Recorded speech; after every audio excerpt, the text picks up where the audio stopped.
Hey everyone, it's Matt with Redline Studios here in New York, here with another Take Two Tuesday.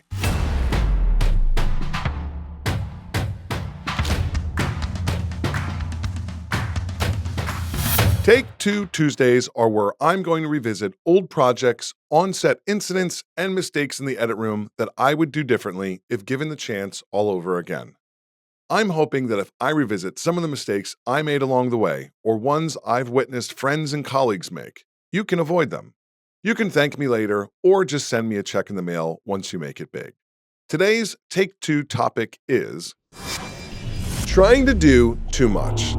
This Tuesday, instead of looking back at a specific project, I want to look back at my career in a much broader and more uncomfortable way. This Take Two might feel a bit contradictory to some of the advice I've given in the past, and honestly, that's because it's one of the hardest lessons for me to accept as a person myself.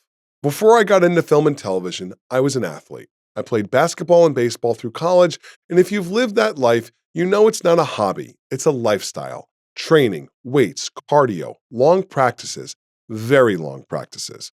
I remember praying for rain during baseball season just to get a day off. To succeed, you go all in.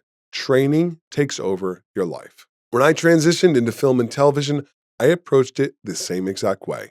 As a professional sport, you eat it, you breathe it, you live it, you train it, you study, you compete. And while that mindset absolutely contributed to the success I've had, looking back, it also became a dangerous obsession. For my first 10 years, I worked nonstop. Nights, weekends, holidays. I missed parties, events, family time, relationships. I was relentless. And yes, to many degrees, it did pay off. But was it necessary, and was it worth the cost? Looking back, my answer is honestly no. Being all in is important, but I took it too far, and I never rested. I never stepped away, and I was constantly sick. I was constantly stressed. I remember my doctor in Brooklyn telling me, "You need to leave this city. This place is going to kill you." Burnout is real, and this industry will absolutely chew you up and spit you out if you let it. And it has nothing to do with the amount of success or failure you are having. The most successful people I have worked with in my career have all left this industry, gotten burnt out, or pivoted into something else. I'll be honest with you, for the longest time, I thought burnout was tied to failure, and it's not. It's tied to pushing yourself too hard for too long and for too far. As you get older, your body simply cannot take what it once could. Whether it's being on the road constantly for production or sitting in an edit room obsessing over frames in fractions of seconds for 14 hours a day. Another pitfall and trap I constantly see people making is that everyone wants to be a quote production company. And I have to ask, do you even know what that actually means?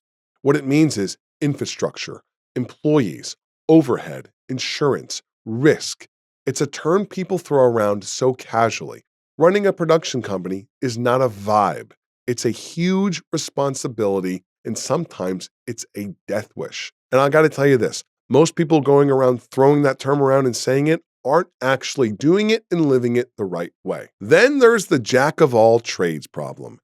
Yes, being multifaceted is valuable, but I've met so many people who say they're a director, they're an editor, they're a producer, they're a writer, they're an actor, and a musician. Well, you know what? You gotta pick one.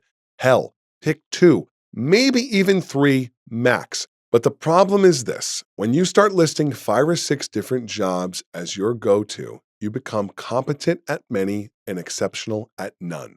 Everyone wants to be a director, but guess what? Almost no one ever makes it. But you know who does have long, stable careers? Sound mixers, editors, assistant editors, camera assistants, ADs, production managers, people with clearly defined roles who can actually afford a life. Early on, I had an intern who told me, "I don't know what I want to do." I had asked what his goal was, and he said, "Make money, straight up. All I want to do is something that's not too complicated, and I just want to make some money." I said, "Great. Guess what? You're a field sound mixer." And no disrespect to the sound professionals out there, I know your job isn't easy, but the expectations are incredibly clear for your profession. Capture clean audio, know your gear, know your mic placements, and fight wind, fight noise, fight frequencies. The execution of your job is practical. And the pay, it's a day rate plus a kit fee. Less haggling, less arguing, less confusion. It's very cut and dry and very straightforward.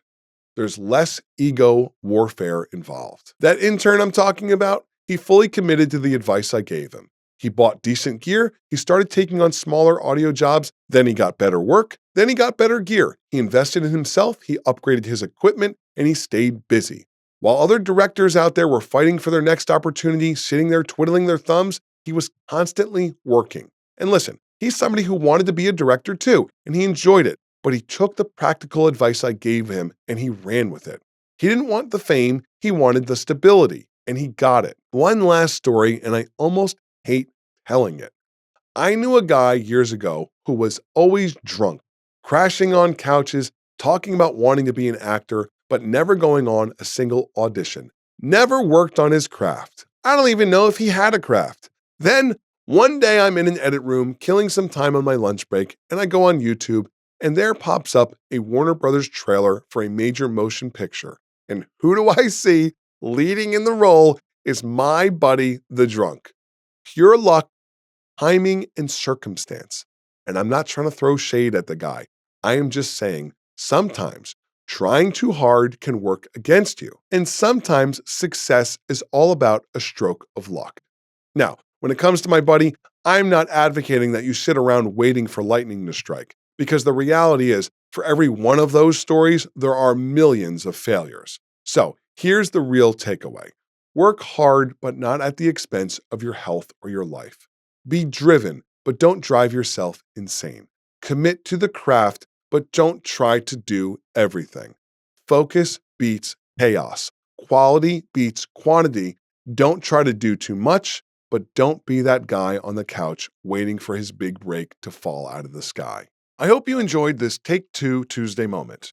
Although it's difficult to revisit the past and be critical about our own work and mistakes we might have made, I am often comforted by the idea that really there are no bad decisions, just good ones and ones that we learn from.